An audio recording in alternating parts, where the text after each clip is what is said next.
I cared for her for 5 years, but my mother's sobs could be heard from the audience as tears welled up in my husband's eyes. He's done nothing for all this time, yet he plays the good son so well. I'm the only one who knows the truth. You better realize this, John. I started, playing the audio evidence that would reveal my husband's true nature. My name is Sarah. I've been married to John for 7 years now. Currently, we live as a family of 3 with my bedridden mother-in-law. 5 years ago, her illness forced her into a bedridden lifestyle. My father-in-law had passed away before I got married, so there was no one else to care for her. At the time, John's work wasn't going well, and we were struggling to make ends meet. So he asked if we could live together with his mother, and she agreed. Feeling guilty about relying on her, I decided to take care of her while also working a part-time job. My mother-in-law seemed to feel guilty about being cared for. I continued, recounting how she often tried to reassure me. Sarah, that's enough. Please don't worry about me. I always encouraged her with a strong will, I recalled. When she said this with a troubled smile, I replied, What are you talking about? I'm indebted to you, mother-in-law. But it must be hard with both work and housework, plus taking care of me. I don't want to burden you anymore, Sarah, she insisted. It's not a burden at all. I want to be with you. That's why I'm doing this on my own accord. I reassured her. But you should have your own happiness. Being able to talk to you every day like this is my happiness, so don't worry about it.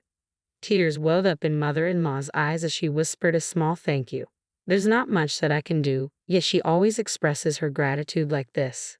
Ever since we got married, my mother-in-law has been very kind to me, so taking care of her is not a burden at all. In fact, it feels like my mission. While I do enjoy caring for her, there's one thing I'm not satisfied with in my current life. My husband, John. He's what you'd call a traditional type who thinks housework is a woman's job. He wasn't that bad when we got married, but since we started living with his parents, he's become increasingly selfish. He doesn't contribute much to the household expenses, but his entitlement is as high as Everest. For instance, when he comes home, he starts yelling if I don't greet him at the door. Hey Sarah, I'm home. Why aren't you greeting me? Hurry up, get my stuff. I frowned at my husband and voiced my complaints. Listen, John, I've told you before, I'm not your servant. You should do what you can on your own. Huh? What are you saying? Who do you think is making the money for this family? Yes, it's true that you're providing for us, but I'm also doing my part. I'm working part-time. Despite that, you speak to me like this.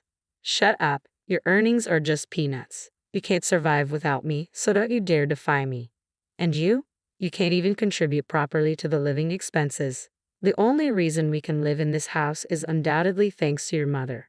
At first, I would fight back, but my husband started threatening divorce every time we quarreled. Watch yourself, Sarah. Keep this up and we'll get a divorce, got it? Please, not so loud. Your mother is in the other room.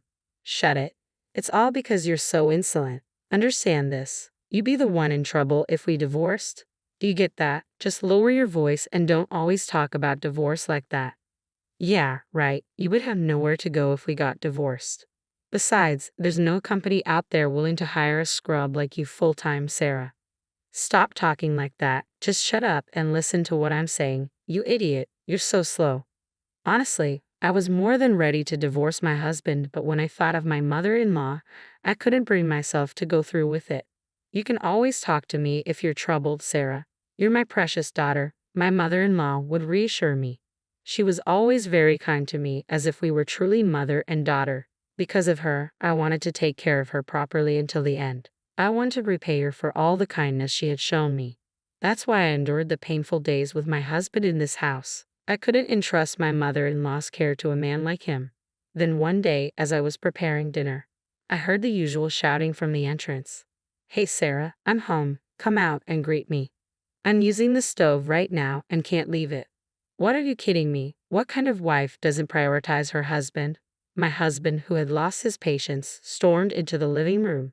Hey, what are you thinking? I always tell you to greet me when I come home. Why don't you understand? As you can see, I was just frying something. I don't care. You should have timed it to be finished when I come home. You're useless. Well, you never tell me when you'll be home. I told you not to talk back. A useless and insolent wife is nothing but garbage. My mother-in-law, who had come out upon hearing the harsh words, spoke in a stern voice. John, that is no way to talk, is it? Oh, Mom, You're still alive. Sarah is working hard every day for this household for both of you and me. That's what a wife is supposed to do, right? She earns a little, is half-baked in housekeeping. She's basically social trash. Enough is enough. My usually quiet mother-in-law raised her voice on the spot.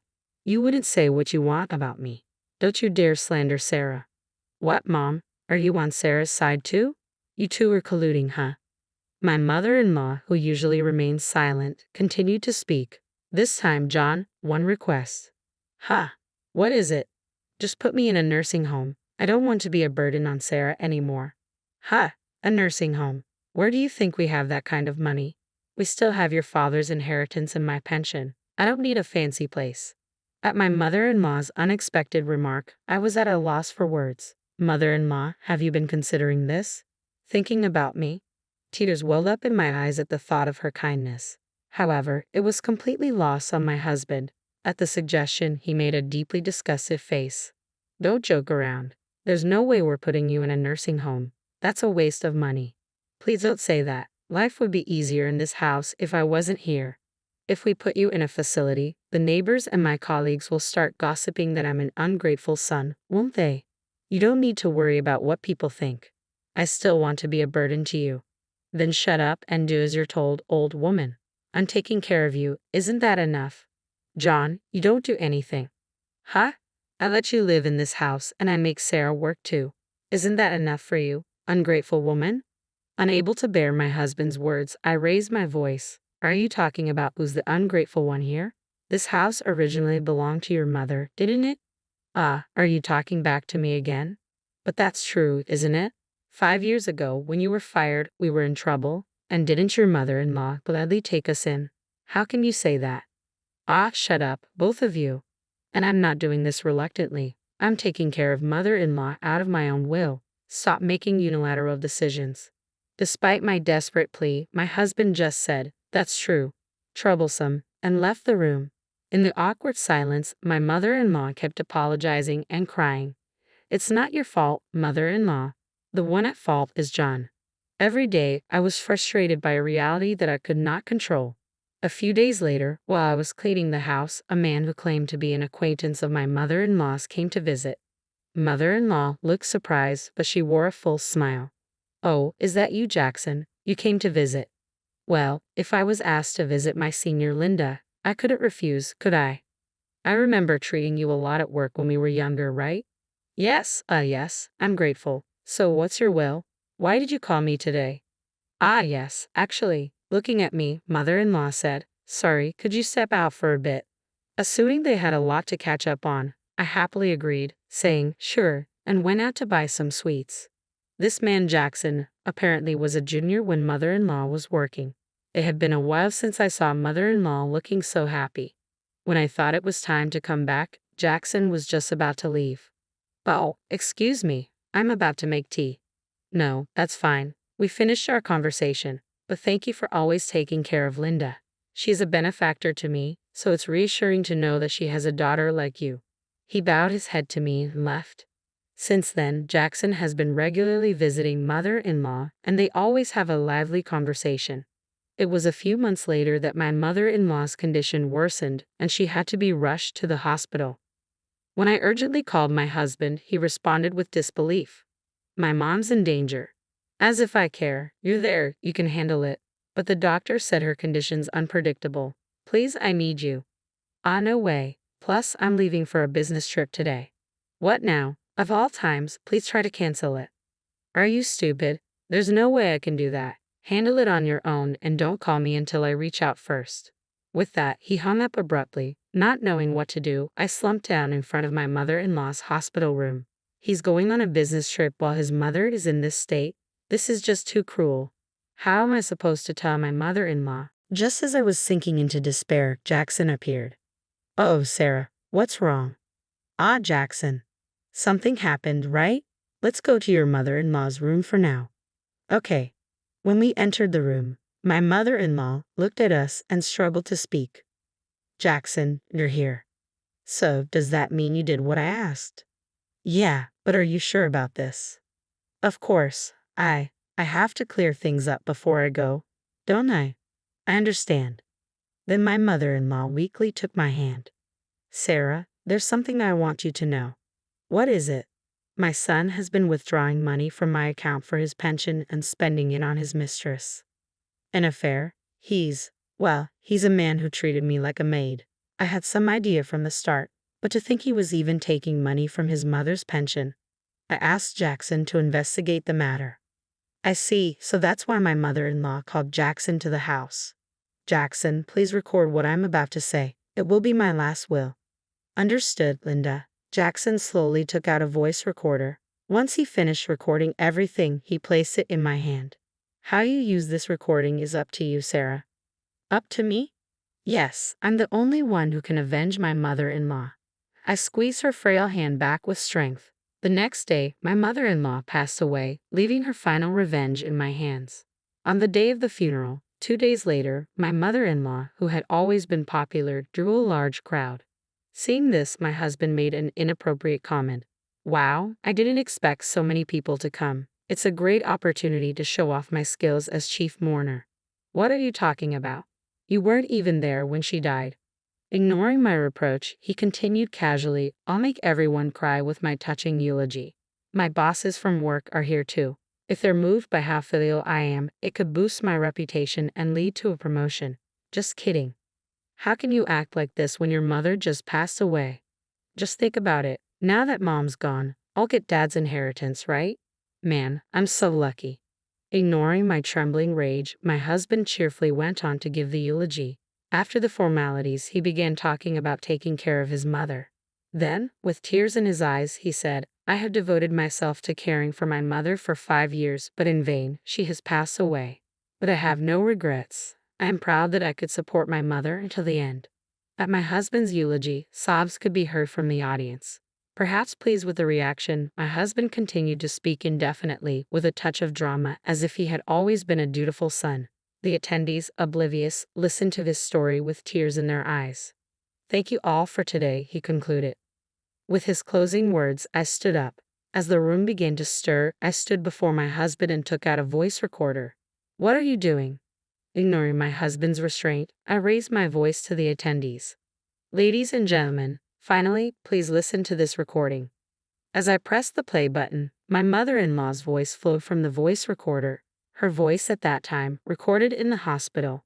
Thank you all for attending today. There's something I absolutely want you to hear, so I've left this voice message.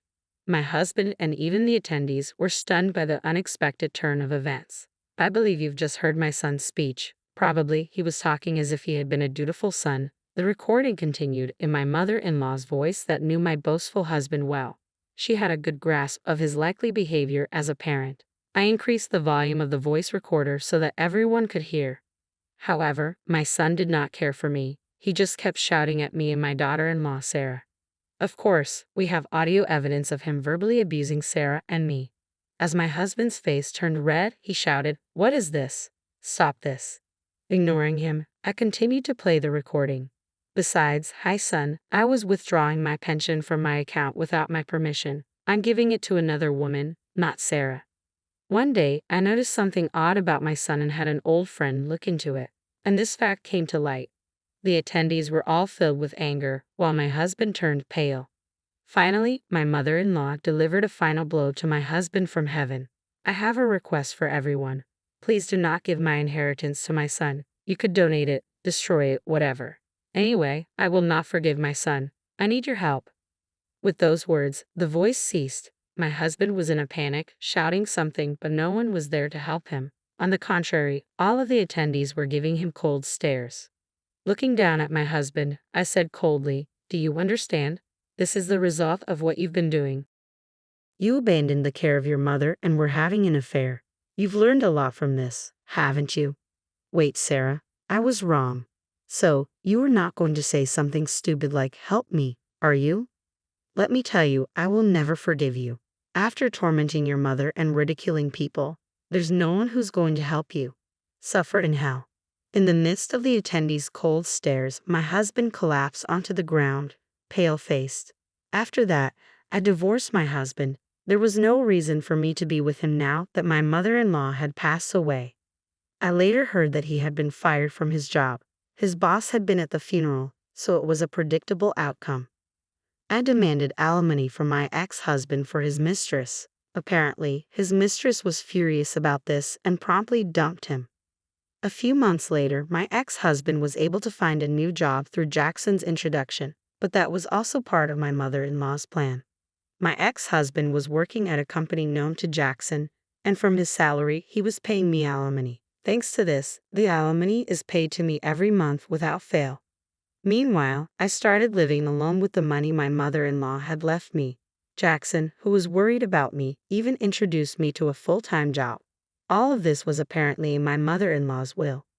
I can't thank my mother-in-law enough for everything she's done for me. I said a prayer in front of my mother-in-law's grave and thanked her in my heart.